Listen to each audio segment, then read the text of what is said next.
Қайырлы күн, қалайсыздар? Бүгін 3-ші модульдің 3-ші сабағы, яғни гормондық жүйелердің анализ талдауы. Ең бірінші қалқанша безі гормондарының анализі, ТТГ гормоны.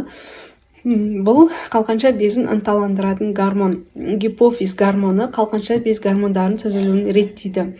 Гипофиз Т4-тің төмендеуіне немесе жоғарылауына жауап ретінде ТТГ гормоны шығарады. Гормондардың өндірісін арттыру немесе азайту үшін қалқанша безді ынталандырады. Екінші Т4 гормоны, яғни тироксин, ағзадағы энергия және пластикалық алмасуына жауап береді. Ол белсенді Т3 гормонын шығарады. Бұл Т4 гормоны өсуімен қалыпқа келтіруге ықпал етеді. Одан кейін Т3 гормоны биологиялық белсенді қалқанша безінің гормоны, негізгі зат алмасу жылдамдығын, тіндердің өсуін, белок, көмірсу, липид және кальций алмасуын реттейді. Таңертеңгі зәрдегі йод қалқанша безінің гормондарының бөлігі. Йод тапшылығы гипотиреоздың жалпы себебі болып табылады. Қалқанша без гормондарына ТТГ гормоны негізгі нормада 0,4 пен 4 международный единица на литр болады. Оның оптимумы 1 мен 1,9. Жоғарылау себебі йод, белок, темір тапшылығы, гипотиреоз болады, стресс болады. Одан кейін инсулинге, лептинге төзімділік және де АИТ, яғни аутоиммунды тиреоидит болады. Төмендеу себебі гипертиреоз қалқанша безінің ісігі кезінде төмендейді. Одан кейін Т4 гормоны. Т4-тің нормасы 9 бен 19-да 5 болады. Оның оптимумы ортадан және жоғардан, яғни осы 19-да 5 пен 9-ның ортасында болады. Бұның жоғарылау себебі гипертиреоз, тиреоидит, қалқанша безінің қабыну бездері, яғни одан кейін семіздік кезінде жоғарылайды. Ал төмендеу себебі гипотиреоз, йод, селен, темір, мырыш, В12 витамин тапшылығы, созылмалы қабыну, аутоиммунды тиреоидит болады.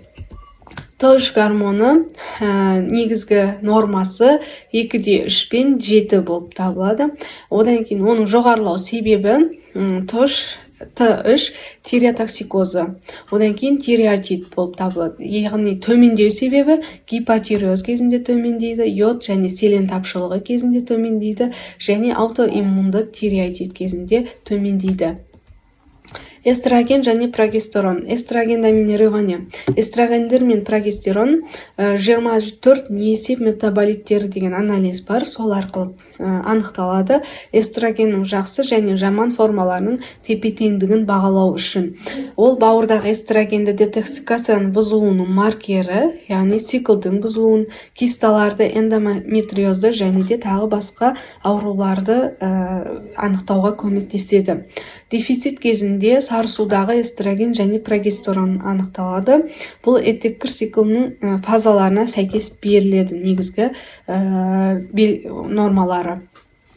Жалпы тестостерон әйелдерде 0,5 пен 1,8 наномоллитр болады, оптимум 1,2. Ерлерде 10 мен 35 наномоллитр болады, оптимумы 24.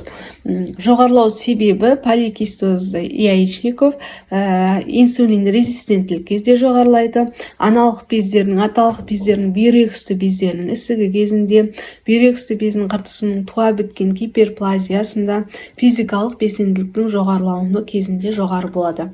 Ал төмендеу себебі вегетариандық тамақтану кезінде төмендейді, рационда жануар майларының болмауы кезінде, бүйрек үсті безінің жеткіліксіздік кезінде, егде жаста осы төмендеп кетеді және аталық без патологиясында төмендейді. Одан кейінгі келесі бос тестостерон, яғни свободный. Бұл жерде әйелдерде 0,1 немесе 0,34 наномоллитр. Ерлерде 0,2 және 0,9 наномоллитрді құрайды. Жоғарылау себебі жаңағыдай поликистоз яичник кезде жаңағы тестостеронның 1-де, бұл почти айтқанда байқап отырсаңыздар. Одан кейін дигидротестостерон. Бұл әйелдерде әйелдерде 24-450, ал ерлерде 250-990-ды құрайды. Бұның жоғарылау себебі қуылғасты безінің аденомасында, андрогенетикалық аллопецияда, бүйрексті бездері мен жыныс бездерінің андроген түсетін ісіктері кезінде, әйелдердегі гиперандрогенизм синдромында және жүктілік кезінде жоғарылайды. Ал төмендеу себебі ерлерде жасқа байланысты андроген тапшылығы кезінде төмендейді.